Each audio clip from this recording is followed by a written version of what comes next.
আসসালামু আলাইকুম। আশা করি সবাই ভালো আছেন। সবার প্রতি দোয়া ও সম্মান রেখেই আমি কিছু কথা বলার জন্য এই ভিডিওটা তৈরি করছি। কথা হলো যে আজ প্রশাসনের একটি ৪ পর্বের নাটক শেষ হলো। সেই নাটক নিয়ে কথাগুলো। আর নাটকের ১ম পর্ব শুরু হয়েছিল শাহবাগ থেকে, আপনার পরিবেশ উপদেষ্টা থেকে। ওটা ছিল নাটকের ১ম পর্ব। দ্বিতীয় পর্ব আপনার ঢাকা মহানগরের ডিএমপি কমিশনার, সে দ্বিতীয় পর্ব পেশ করছিল জাতির উদ্দেশ্যে। তারপরে তৃতীয় পর্ব, আর আজ চতুর্থ পর্ব শেষ হলো। কিন্তু মূল কথা হলো যে আমাদের যে শহীদ ওসমান বিন হাদির ২ হত্যাকারী কোথায়?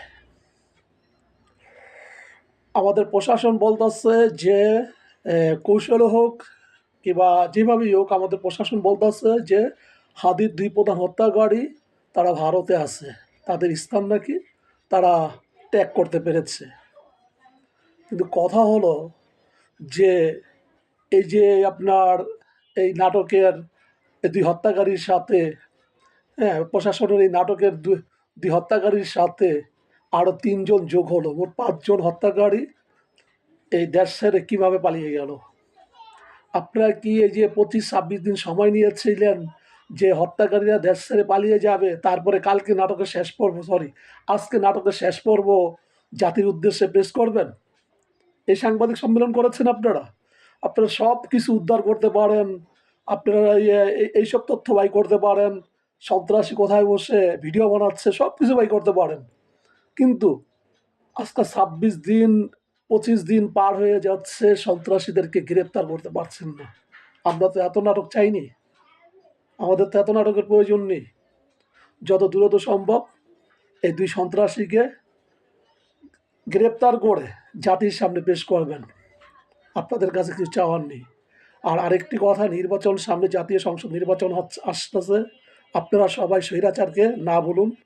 যদি না ভোট দেন সেটা হলো স্বৈরাচারের পক্ষে যাবে, না বলুন। আর যদি হ্যাঁ ভোট দেন সেটা গণভোটে যাবে, সেটা মনে করেন যে গণভোট জয় হবে।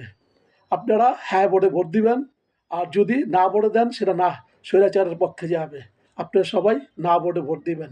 আর যত দ্রুত সম্ভব ওসমান হাদির হত্যাকারীদেরকে প্রকাশ্যে বাইর করুন, নয়তোবা এই সরকার কিংবা বর্তমান প্রশাসন এই ওসমান হাদির হত্যার থেকে বেরিয়ে আসতে পারবে না। কারণ এই জাতি যা সন্দেহ করছে তাই হতে যাচ্ছে। আপনি একটা জিনিস খেয়াল করেন, পিলখানা হত্যাকাণ্ড তদন্তের নামে নামে নামে নামে সর্বশেষ এই কয়েকদিন আগে সেই তদন্ত পেশ হইল, প্রকাশ পেল। আপনার সাগররুনি হত্যাকাণ্ড সে কয়েকদিন আগে সেই হত্যাকাণ্ডের রহস্য জট খুঁটল। এখন সেই একইভাবে কি ওসমান হাদির হত্যাকাণ্ডটা কি যে আপনারা এইভাবে দিন শেষ করে আমতা আমতা করে একের পর এক পেজ বিজ্ঞাপন দিয়ে আপনারা নিজেদের দায় সারাতে চাচ্ছেন? না, যত দ্রুত সম্ভব ওসমান হাদির হত্যাকারীদেরকে আমরা দেখতে চাই। আপনারা কি ১২ জন ১১ জন গ্রেপ্তার করছেন সেসব আমরা জানতে চাই না। আমরা জানতে চাই একটাই, ওসমান হাদির হত্যাকারী কোথায় ছিল, কোথায় আছে, তাদেরকে যদি দেশে থেকে থাকে দেশে থেকেও তাদেরকে পেশ করুন জনগণের সামনে, এবং যদি ভারতেও থাকে ভারতের সরকারকে অনুরোধ করুন যে আপনার দেশে আমার দেশে ওসমান হাদিকে হত্যা করে আপনার দেশে লুকিয়ে আছে। যেহেতু ভারত অস্বীকার করতেছে, তাহলে খুনি কোথায় আছে একমাত্র প্রশাসনই জানে। আপনারা এত তথ্য দিতে পারছেন, যত দ্রুত সম্ভব ওসমান হাদির হত্যাকারীদেরকে প্রকাশ্যে আনুন। আপনাদের কাছে আর কোনো আবদার নেই, শুধু এটুকুই বলি, জাতির উদ্দেশ্যে পূর্বে যে নাটকগুলো হয়েছিল স্বৈরাচার সরকারের আমলে, প্রশাসন আর নতুন করে কোনো নাটক তৈরি করবেন না। আর এমন না যে এই ২ হত্যাকারীদেরকে ইনকাউন্টার দিবেন না, কারণ এই বর্তমান সরকার কোনো ইনকাউন্টারে বিশ্বাসী না, আর ইনকাউন্টারের দায় নিবেও না।